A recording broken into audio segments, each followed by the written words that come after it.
Fine hooligans, how is everyone today? Apologize for the camera quality. I have to use my webcam, and for some reason it's acting up. So hopefully this looks okay. This is a video I've wanted to do for a while, and it's just talking about the books, some of them at least, that I read last year. I've wanted to do it for a few months now, but things getting in the way and all that, so we're doing it now. I'm late to the party. What can you do? So with this, I'm going to be talking about some of the better ones that I read, and there's definitely...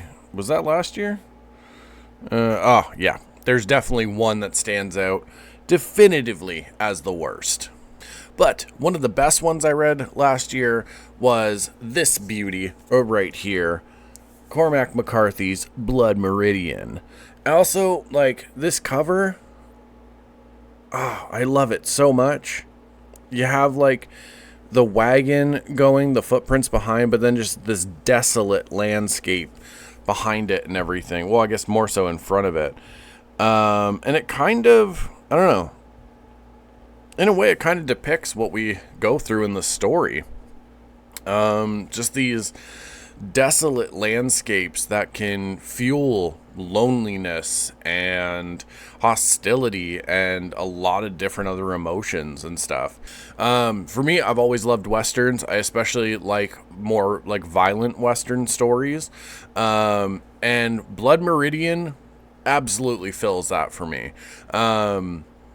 It's also an interesting thing because it's actually based, or at least inspired by, a real gang that was around.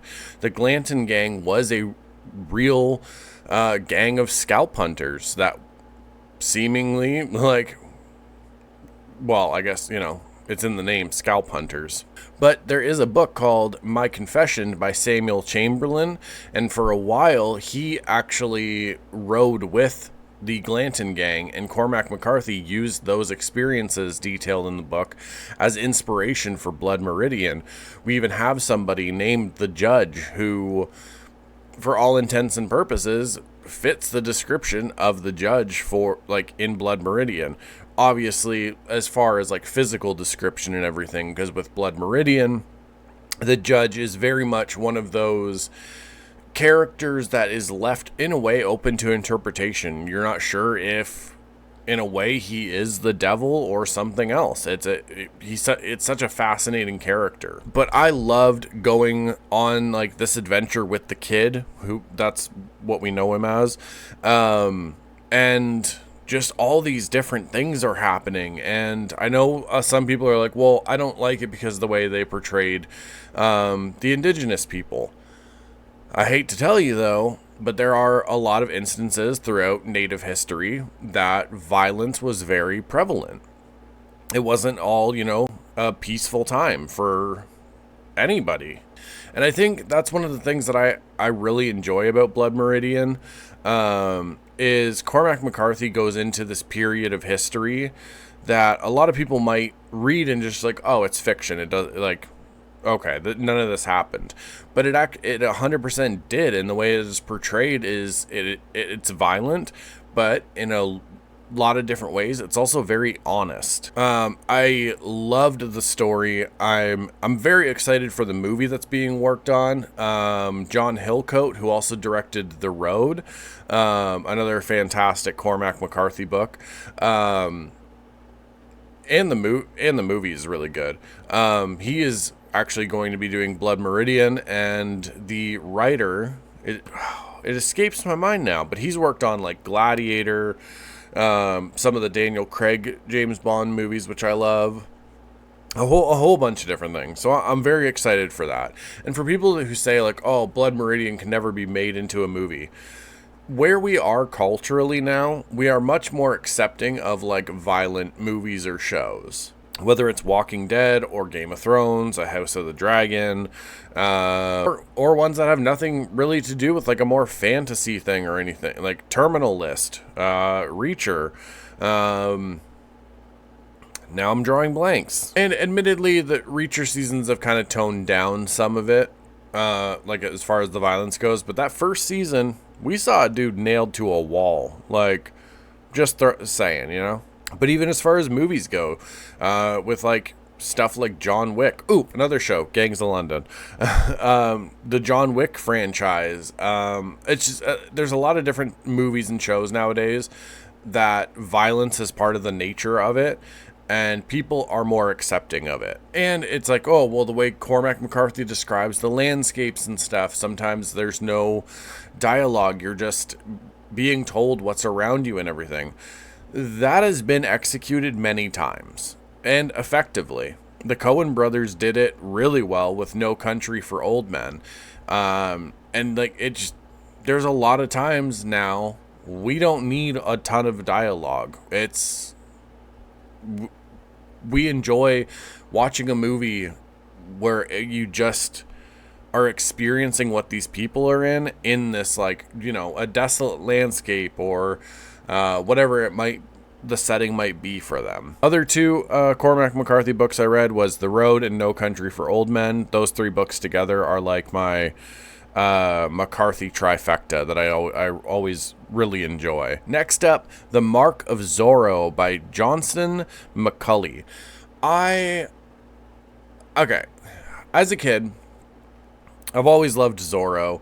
I've watched like the TV series that have been around. I've watched the movies. The first movie I ever saw of it was The Mask of Zorro. Fantastic Zorro movie with Anthony Hopkins and Antonio Banderas.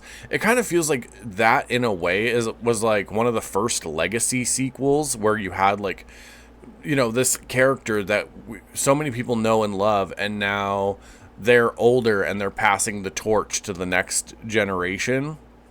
Either way, with Zorro, it also plays into me being a huge Batman fan, because the character of Batman, there have been iterations of him where he is very much inspired by the character of Zorro, and yeah, it's just, I don't know, it's such a fun connection between the two. But so I read the book, but then I also, on my app called Hoopla, which if you have a library card you should check out, there's a really great audio drama of it, and Val Kilmer plays Zorro, and the way it very much feels like you're listening to a Batman audio drama in some ways, especially with Val Kilmer playing Zorro. The voices he uses for Don Diego and then Zorro, it, like, we get this like Batman Bruce Wayne kind of dynamic, which again makes sense. But Val Kilmer is so good in it, and I'll recommend that audio drama to anyone looking for a good, to say it again, audio drama. The Attraction by Douglas Clegg. This one was really fun, and this is one of those horror stories that honestly you could make into a movie and you wouldn't have to change anything. It is like a classic college kids go on a road trip, stop by like this like off the desert highway gas station where it's like, come see the eighth wonder of the world or whatever, and it gets them into a situation that they all like come to regret. It deals with like Mayan gods and culture in some ways, and I thought that was really cool, because then I got to go and research other stuff while I read it. And it, I don't want to give anything away, but like, I guess we'll call it the villain of the story is such a cool concept, and I thought it was done so well.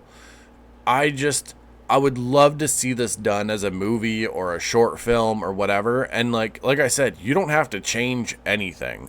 It is very much an easy story from beginning to end. And I don't mean easy in a way that it's not good or it's kind of like just trashily done. It was good. Like, it was well executed. The way Douglas Clegg writes just kind of like sucks you into the story. And I absolutely loved this one. The Legend of Sleepy Hollow by Washington Irving. It's interesting because I never actually had read this book, but we're all familiar with Sleepy Hollow, whether it's the story itself or just the imagery of it. One thing I didn't realize is Ichabod Crane, that dude's a fucking chatty Cathy. He likes to gossip, and like, just kind of get involved and put his nose into other people's business. He is definitely not the way he's portrayed in the book is definitely not the way they've portrayed him in movies or any of the like the little TV specials that I've seen of this. And it was actually kind of surprising to see the character in this original like iteration and everything of him in this way. And I'm not going to talk about the Tim Burton movie because I'm not a fan of it. So if you enjoyed that, that's awesome. I'm not a fan. But after so many years of, seeing the Headless Horseman, who, as far as like the imagery goes and everything, is one of my favorite like literary characters, and just, I don't know, something cool about like a headless horseman chasing after people, or just, it's just so cool. But it was really interesting to go back after being exposed to it and watching so many like TV specials or episodes or whatever, and actually going to like read the original story. And yeah, I don't know, I thought it was a good read. It's definitely a like an easy one.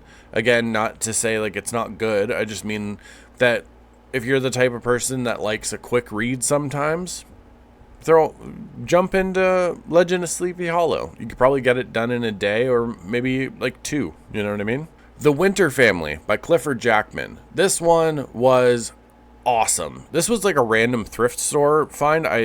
You know that whole saying, don't judge a book by its cover? I've judged so many books by their cover, and it works out for me. The Winter Family, I saw it at a thrift store, and I was like, well, that's a cool cover. Read the like synopsis kind of thing, like in the like inside cover, and I was like, okay, this sounds awesome. It's a Western. People who have reviewed it say it's like a mix of Blood Meridian and something else I can't remember. And you definitely get the Blood Meridian vibes in some ways, definitely with some of the violence. But it's just like we go through different years. I think if I remember correctly, it's 4 or 5 years, and they're spread out. They're not like consecutive. With this gang, and we see how the dynamics change, and we see how some people who think they're a leader or they're the ones in charge really aren't, and the people they're surrounded by, they all know that, and they look to this other person as a leader. And it also shows kind of what happens when somebody's more of like trying to be a leader in a very like, I guess you could say like flashy kind of way, or like whatever, like Dutch Vanderland in some ways from Red Dead Redemption. He puts on a show. He's a bit of a showman when it comes to talking to other people. He's very charismatic. But at least for this, you have that type of leader, but then the person who's kind of really the one in charge is the one that like people fear, and there's something about them. Like, they give you a look and people understand, like, oh, okay, I'm not going to mess with him because I want to make it home. I thought this was really good, and where it builds up to where we start in it and then where it ends in the book ties it all together, and we see that violence come to a peak, and it's just like you want to read more, is how I felt at the end. And there is a sequel to it. I believe it's called 1901, but it's only available as an ebook. But either way, if you're looking for another good Western, The Winter Family by Clifford Jackman is absolutely one to dive into. And also, it goes into a couple of different like historical events that these guys are kind of involved in. And I'd say the only chapter that's a slight slow burn is the one in Chicago. But if you stick with it, you get to that, you get past a bit of that slow burn, and the powder keg just goes off, and it's perfect. Up next, Sweeney Todd and the String of Pearls. This one's kind of interesting because no one knows who actually wrote it. There's basically 2 different possible authors, James Malcolm Rymer or Thomas Peckett pressed. The one I read was listed as James Malcolm. It originally started as a Penny Dreadful series, and then eventually, has made its way to be a full novel and then a musical, with most famously done by Stephen Sondheim, who created the musical, or at least the songs and everything for it, which I absolutely love. But this book, if you're only experience with Sweeney Todd is either the musical or the Johnny Depp Tim Burton movie, this is a very different adventure you're going to take with Sweeney Todd. Him and Mrs. Lovett are very different people in this book. The way this book works, and I guess slight spoilers, but again, this has been around since the 1800s or so.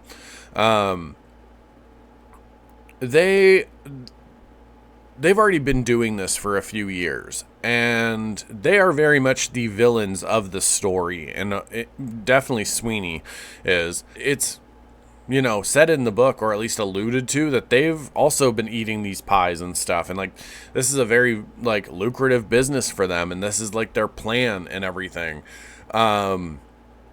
It's not one of those things where we see the musical and we're like, oh, it's he just wants his kid and his wife back and stuff. No, in this, there is no wife and kid. There is no story of him trying to get his family back. This is a predator who is preying on people and using his barber shop to murder people, and then the butcher shop to make them into pies and try to get away with it. That is his thing. He is abusive to Toby. He just absolutely treats him like shit. And yeah, it is different. And there's also differences with a lot of the characters in it as well. The whole love story with Anthony and Joanna is not a thing in the actual book or the story. But regardless, again, if you're looking for a good audio drama, there is one of this. That is almost kind of in some ways, you're sitting in an old tavern or pub and you're hearing the story being told.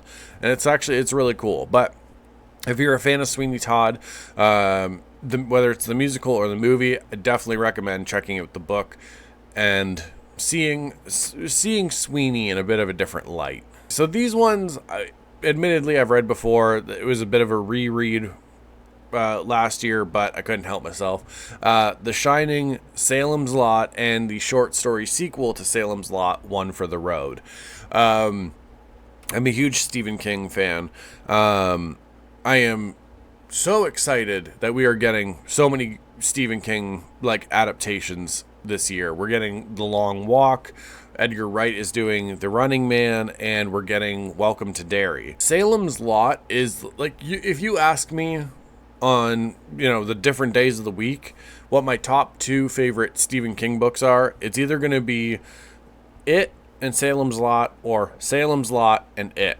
Those two are interchangeable for me. Salem's Lot is that small town horror story where same with It, because it takes place in Derry and stuff. You have the adult timelines as well, but then they all come back to this small town.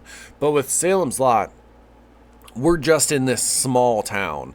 We have a chapter where it's just a day in the life of the town. And I've seen people say that that's one of the most boring chapters they've ever read. That's fine. For me personally, I love that chapter. It is one of my favorites, because it pays off. You go through this day in the life of the town. You have the different people opening a shop or getting things ready. And by the end of the book, when you hear certain things about this character's gone missing, or that character is now turned, I don't know. For me, it made me feel something for them. It wasn't just oh, okay, we're going through the town and what everyone does, cool. And then at the end, we're just oh shit, Weasel? Damn, that sucks. For me, that chapter is so important to the story, because it puts you in the town. It gets you familiar with these characters. You know what I mean? You're going by Eva's and you're seeing Weasel and her, and like you're going through the town, you're seeing all these different shops, and it's just, I don't know. I love it. I I guess I'm going to have a bit of a controversial take with Salem's Lot and The Shining. For what they were, Salem's Lot, the original, and the newer remake they're good. Like they're okay. The miniseries, even though they did like a more present day storyline, is actually something that in some ways I do prefer, and I'll tell you why. The original movie and the new adaptation. I hate calling it a remake because it's not a remake of a movie, it's a new adaptation of a book. But they don't get Mr. Barlow right. Such an important character to the story, such an important like piece of this whole puzzle, and they don't get him right. Mr. Barlow is not a Nosferatu type vampire character. He's more in line with like Dracula. He's charismatic. He is able to talk to people. He's not just like bald with these like the different fangs everywhere sticking in the front of his mouth or whatever. I don't understand why the original did that. I think it was maybe to make it scarier. I don't know. But like the newer adaptation of it, there was no reason to do that. The mini series has Mr. Barlow played by the great Rutger Hauer. And it's just like, why? Why are we depicting this charismatic vampire as just a Nosferatu type thing? It bugs me so much. And to be honest, the newer adaptation that came out, I think it would have been better as a miniseries. I think there's certain movies for sure when they make it into or certain books when they make it into a movie, it does the story an injustice because you're cutting out so much to like make it work in this like time frame. Whereas if you do a miniseries, we can have so much more from the story, whether it's 8 or 10 episodes, whatever. But you can do the story the way it's supposed to be done, the way that it's told. And like, I understand changing things here and there, but like changing such a like important character to the story, like Mr. Barlow, I just can't get behind it. You know what I mean? And for The Shining, and I will defend this forever, for a lot of people, they haven't read the book, but they've seen the Stanley Kubrick, Jack Nicholson movie. So they're like, oh, I love The Shining. I don't like the movie. There was a firefight! It's okay. You know, do I appreciate how much of a cultural icon, I guess you could say, like the movie is? Yes, absolutely. Are there some good parts in it and like what was done with that movie? Yes. But if I'm looking for like The Shining onto like a TV screen, I prefer the miniseries with Steven Weber as Jack Torrance. I think it was done better. I think it's more accurate to the book, and it's a story of when we see Jack in the beginning compared to like as the story progresses, we see that decline in him. We don't immediately see him and go, okay, well, this dude's nuts. For sure, don't go to a hotel with him in the middle of nowhere.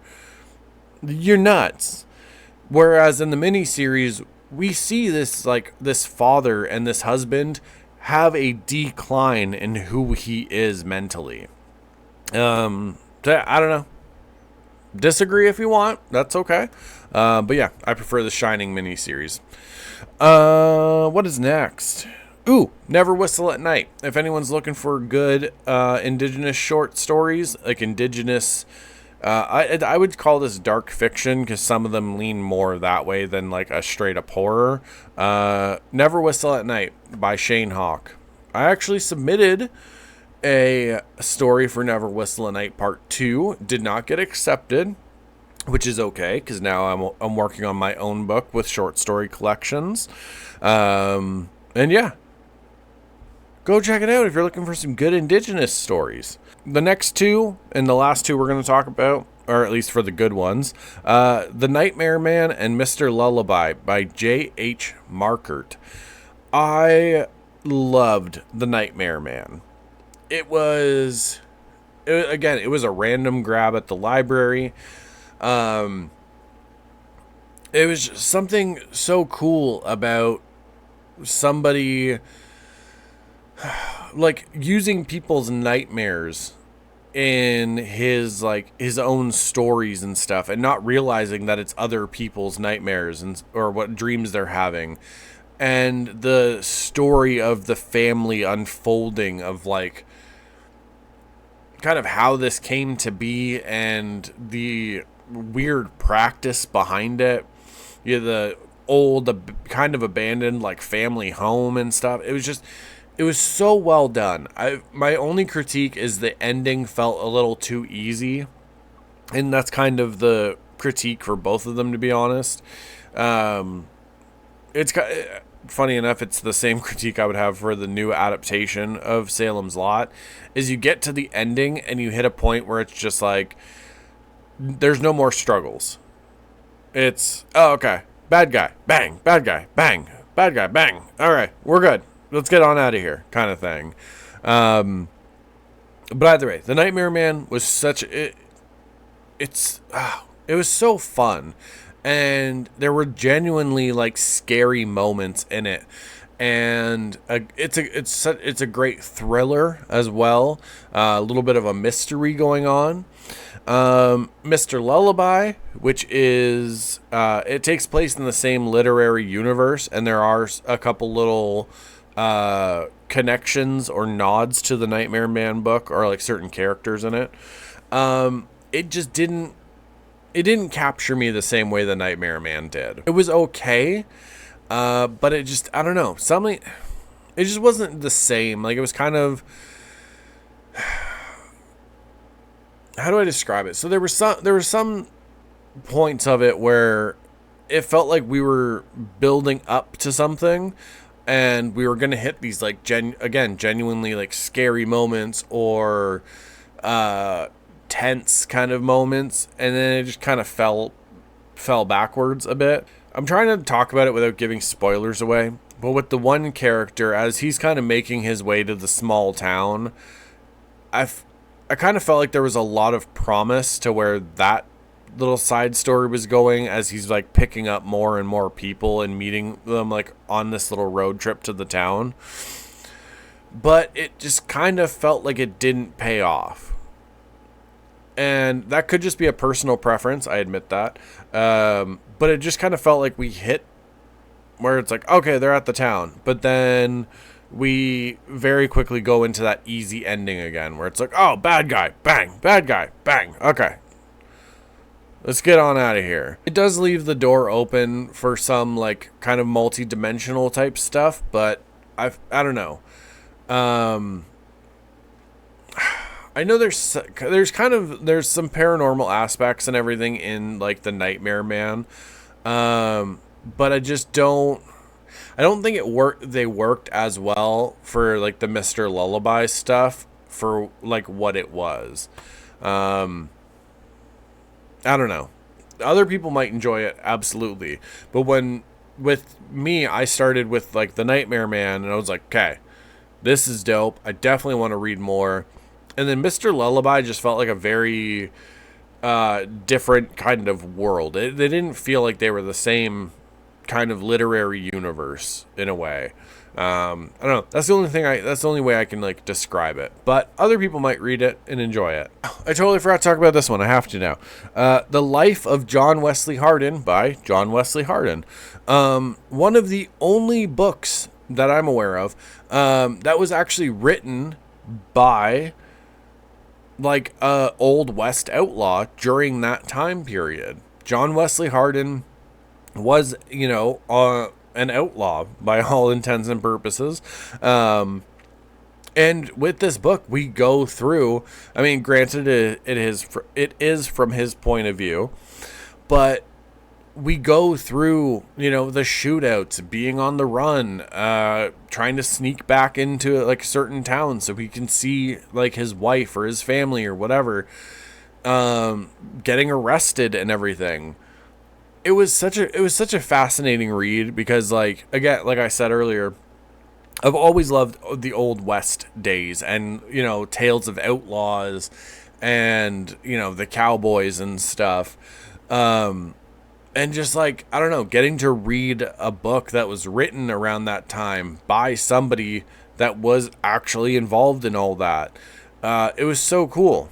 The only thing is, it hits a point where I guess John Wesley Hardin just stopped writing. He was like, all right, we're good enough. And that was it. Like, because the way I found it online, and it was basically a scan of like a very, very early printing of it. And it hits the point where he stopped writing and goes like, publisher's note. At this point, Mr. Hardin stopped writing and submitting for his manuscript. So he was writing this life story or like all these events and then just went, all right, yeah, I'm done. Good enough. Like, no bueno. But it was an absolutely amazing read to be able to jump into that. The very last book we're going to talk about is hands down the least favorite read of last year. Sip of the coffee for this one. All right. My least favorite book that I read last year came highly recommended to me. Lots of people were like, this is the scariest, most disturbing book I've read in a long time. And I disagree. I did not get that. That book is Lapvana by Otessa Moshfegh. I'm sorry if I mispronounce that. This book felt like it was trying to do a folk horror tale, but was written by a teenager trying to be edgy. All the disturbing stuff was very surface level. There was nothing deeper to any of it. There was nothing that made you stand out and kind of go like, oh, like what would I do in that situation? Or like you questioned people in the story or anything. Like, no, like a couple chapters in, you kind of know who the characters are, and you're like, okay, you're a shitbag who doesn't like that kid. You're a king who probably shouldn't be a king because you still act like you're like a 4-year-old child. Like he thinks it's funny when like his like one of his like house maids or whatever does like a funny face or something. You have the weird like old kind of witch of the town, who again like this does. Oh my god, how do I even? I could go on a rant about this book. Okay, so for me, like I love when somebody's like, I found this list of like the top 10 most disturbing films, and I'm like, cool, I'm gonna watch every one of these. It's the same with books. If somebody is highly like always, if I'm always seeing like videos or articles and it's like this is the most disturbing book or whatever, I'm like, okay, I gotta check this out. This was one that I kept seeing described as such. And for me, it didn't hit any of these like disturbing moments where I was just like, this is fucking like, this is crazy. I might have to put this down kind of thing. like I said, it felt like what you would write in high school when you're like, oh, I'm gonna be edgy and disturbing. Oh, you can't see? Well, I'm gonna put horse eyes in you, and that's gonna make you see. It, I wasn't a fan. Not a fan at all. This is like when everyone told me, oh, the Poughkeepsie tapes, they're so disturbing, it's scary and dark. And then I watched that movie and I was like, this feels like it was written and done by like somebody who just got out of film school and wanted to purposely try to make something dark and edgy. And it just came off like a film school student's movie kind of thing. That's how Lap Vana feels. It is very surface level, high school level of I'm going to be scary and disturbing kind of thing. Not a fan. Not a fan. I appreciate anyone who stuck through this video. I'm going to imagine that not a lot of people did, to be fair. This year, I've read quite a few other books. I'll probably do another one of these at the end of the year. What am I reading right now? Oh, right now I'm actually reading The Executioner by Chris Carter, the second in the Robert Hunter, Carlos Garcia series. Fantastic books. There's so many things going on in The Executioner that I would love to talk about, but I'm gonna wait until I finish it, and then I'll do like a little book review video for it. But either way, if you watch to the end, I appreciate it very, very much. And it really does mean the world to me. So, I guess that's it. Always remember, you're worthy of kindness. You're worthy of love. We need you in this world. I promise it is a better world with you in it. Don't let anybody ever tell you that you aren't good enough or you need to be different than who you are. Okay? Don't let the hateful people dictate who you are in life. Okay? Stay undefeated against the bad days. Every day you thought was going to be the one to break you, you made it to the next morning. You woke up again. Do me a favor. Keep that up, please. Now, all my quiet kids, freaks, and weirdos, for the love of everybody, keep being weird. A kick shisha Keaton. Be good.